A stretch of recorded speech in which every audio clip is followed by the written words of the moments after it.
In today's video, I'm going to teach you how to create custom reports in HubSpot. We'll walk through the entire process from the main navigation so you can follow along in your own account. The goal is to help you move from the basic, out-of-the-box reports to something that's truly tailored to your team's needs. First, once you're logged into HubSpot, go to the main navigation bar at the top of the screen. Look for the option labeled Reporting. Depending on your layout, it might be grouped with other analytics tools, but you're specifically looking for the reporting section. Click on that to open HubSpot's reporting area. Inside the reporting area, you'll see several options related to analytics and dashboards.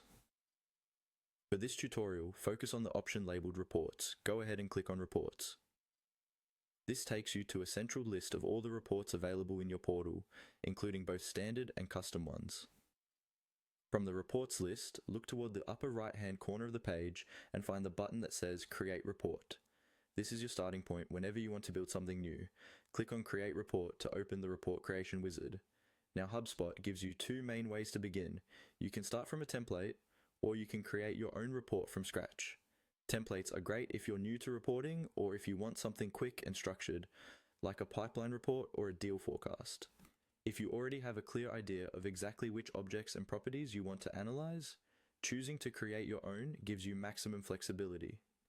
Take a moment to review the options and choose the one that best fits what you're trying to measure. Once you've made your choice, look for the next button at the bottom or top right of the screen.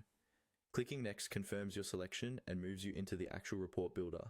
If you picked a template, HubSpot will preload some fields and visualization settings. If you're building from scratch, you'll start with a clean canvas. Now it's time to customize your report. This is where you select the data sources, choose which properties to include, adjust filters, and pick how your data should be visualized, like bar charts, line graphs, or tables. You can drag and drop fields, refine date ranges, and adjust groupings to match the questions you're trying to answer. As you make changes, keep an eye on the preview so you can see whether the report is telling the story you need. When you're satisfied, save your report and add it to a dashboard if you want easy access later.